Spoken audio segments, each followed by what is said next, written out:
I gather extra lanterns hastily, their soft glow a fragile barrier against the encroaching shadows. My hands tremble slightly, whether from the chill pervading the air or the gravity of our task, I cannot tell. Ethan, are you sure about this? The question slips out, a whisper barely piercing the tense atmosphere. I am. His tone leaves no room for doubt. The clock tower was always a focal point, and now we know why. We push open the heavy wooden door of the library and step into the night, the howling wind immediately assaulting us. Shielding the lanterns with our bodies, we navigate the labyrinthine streets of Belmont, each step taking us closer to the ominous clock tower that looms ahead. As we approach, the storm grows fiercer, the winds seeming to scream in protest. The clock tower's silhouette stands against the chaotic sky, its once comforting chimes now silent, replaced by an eerie stillness. We reach the base of the tower, the ancient door groaning as Ethan pushes it open. The air inside is stale, thick with the scent of neglect and decay. Our lanterns cast elongated shadows that dance along the walls, animating the stone like specters of the past. What now? I ask, my voice barely audible. Ethan unfolds the map again, his eyes flicking between the cryptic symbols and our surroundings.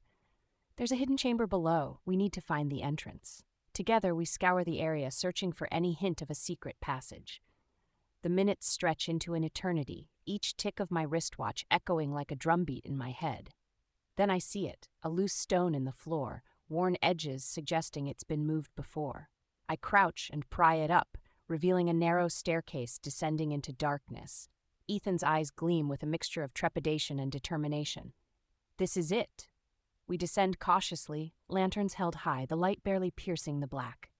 Each step takes us further from the world we know and closer to the secrets long buried beneath Belmont. The past and its shadows beckon, and we have no choice but to follow. As we descend deeper, the air grows colder, each step echoing ominously in the confined space.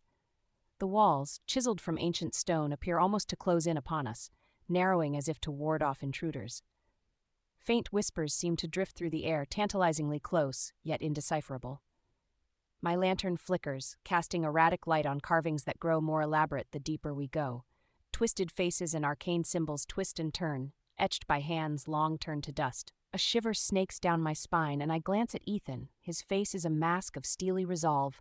Finally, the staircase deposits us into a cavernous chamber.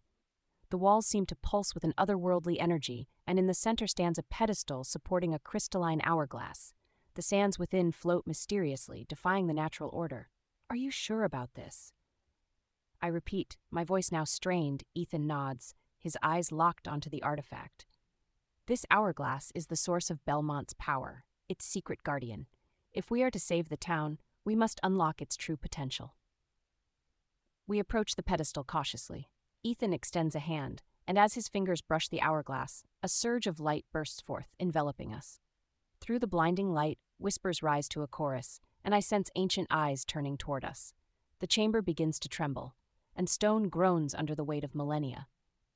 Hold on, Ethan shouts, his voice nearly drowned by the cacophony.